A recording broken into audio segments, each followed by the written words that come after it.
problem, crook comes out. Reason being, it comes up and I've got a nice little flick strike. But if this is not your normal position, if you're just messing about with a cane and you're talking to someone and suddenly someone's in your space, how can we start doing our techniques when our hand is in the wrong position and we don't want to transition the cane? One of our default positions is the 3x6 stance. With this grip, step back slightly, this comes up to a ready position, you're guarded, you can either protect your head. Really strong. Nice strong position. But as Kev says, I mean, I walk like this as well. If I try and do that to defend myself and I bring this up, I'm in a very weak position. I'm in a very weak position. So I thought, well, what about if I bring it across and do a nice, it's very awkward to get into. Cross yourself in. And it's an even weaker positions. But coming straight up does the job. I can do little jabs. I'm not fond of this, as you know. No, it's like boxing with a cane. It's not ideal. Unless you're a very good boxer and practice this a lot and you get this spot on, I'm not saying it's not a good technique. It's not a preferred technique for myself or the cane. So I'm not disrespecting anybody who does that. Please take that on board. I haven't got room here to do my nice horn change to change to that grip. So I'm thinking, do the Kev special. I can come up on the elbow and I'm here. Or I can bring it straight up. I was thinking about bringing it here, but I really decided, yes. Oh, about 5 points I could hit right now. Yeah, and it's too slow for me. You can see it coming a mile off. Exactly.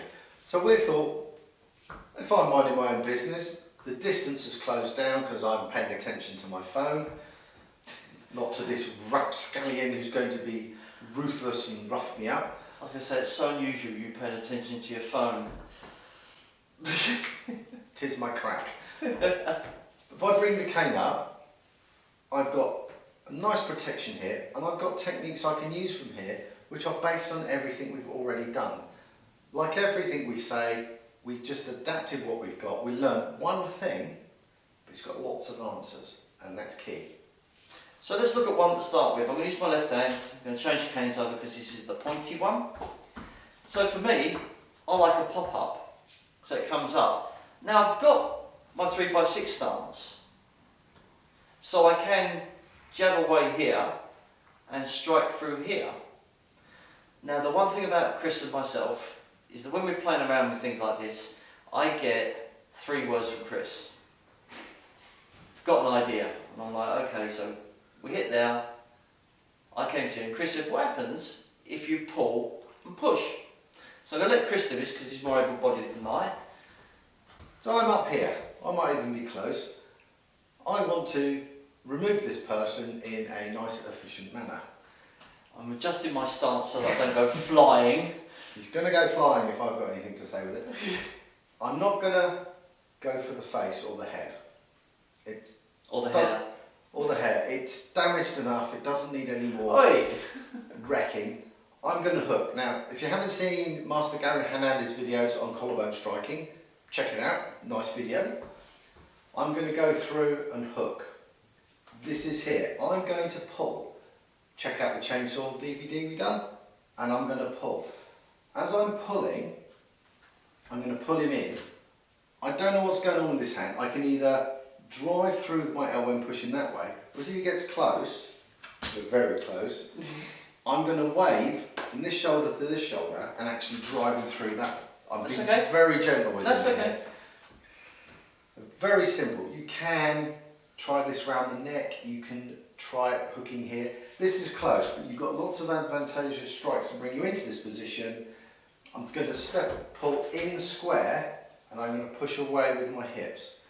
I've got the advantage where I can pull down with a nice dropping stance. You can turn. I can turn, and then I can do that whipping motion with my shoulder. With Kev, that is his deep stance. But, you're going to go over left hand again. It's popping up, it's striking, it's pulling, but as this hand is pulling, this hand is thrusting forward. So I'm aiming for a groin shot here. If I want it to be really nasty, I'm pulling, pushing. Now people say about stability and mobility and stuff like this. Once I've made contact with Chris, Chris is now my walking cane. All my power is going onto this pushing down, so I've got my stability. I can stand here about 5-10 minutes. But that's coming down, that's coming up, or that's going in. Alright, Kemper's back in the old chair again, because I'm lazy. So I've been told. Cane's going to pop up, it's going to come through. Now, if my brakes are off, do you want to put your hand behind the case so I don't ruin your scapula?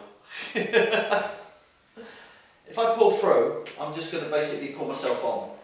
It's a bit hard on judo mats, but you know, I don't know if Cane can show you, but I've got a nice metal foot plate.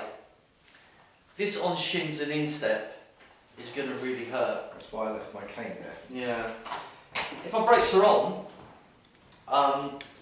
some people will always put their brakes on, some people won't.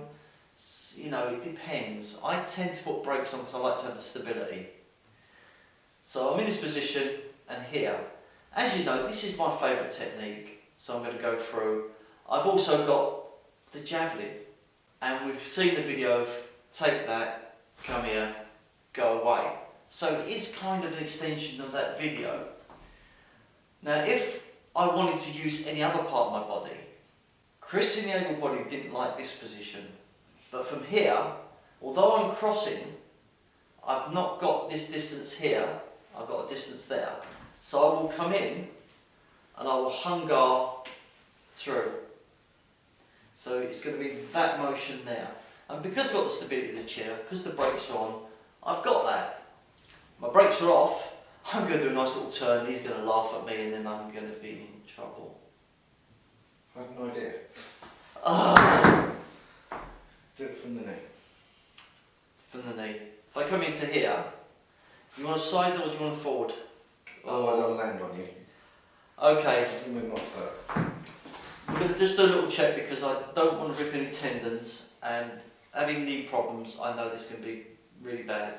So this is going to come from here, but this hand is going to come to the shoulder. Oh yeah, I don't like that. Yeah.